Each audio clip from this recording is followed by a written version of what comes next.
India's Operation Ganga to evacuate citizens from Ukraine is now in the last leg. Two more flights from Romania are arriving today with 400 passengers. Over 16,000 students have so far been brought back on those evacuation flights. However, over 700 students are still stuck in Sumy, and those students are waiting to be rescued. We have my colleague Sukirti joining us from the international airport at New Delhi.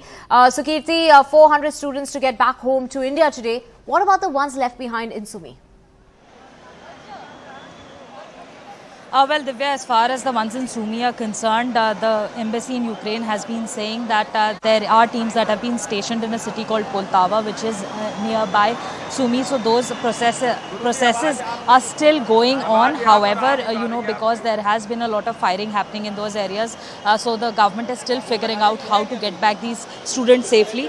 But coming back to students that have managed to come back from neighboring countries of Ukraine and have now reached the Delhi airport, we have one such student and his family over here. We shall speak to them for more. Sir, अपना नाम बताएं? अंशुल गुप्ता।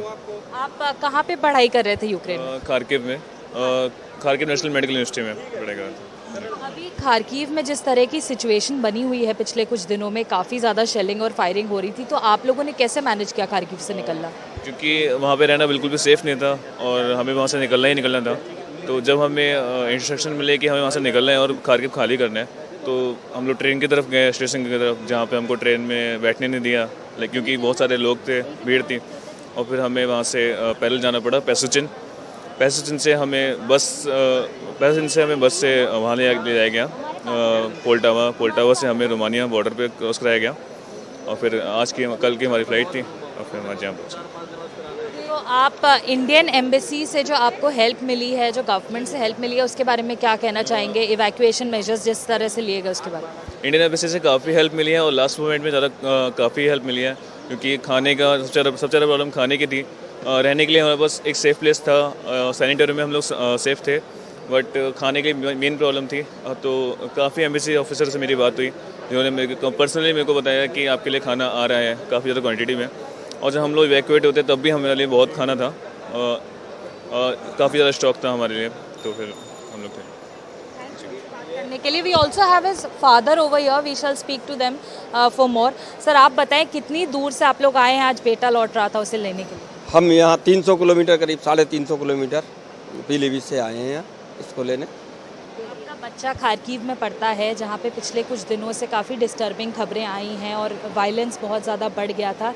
ऐसे में एक parent के तौर पर आप कितना चिंतित थे जब बच्चे की वेलबींग को लेकर के, या उससे जो भी बातचीत आपकी हो रही थी फ़ोन पे, किस तरह की खबरें से आप क्या लगातार किस तरह से उसका मनोबल बढ़ा रहे थे?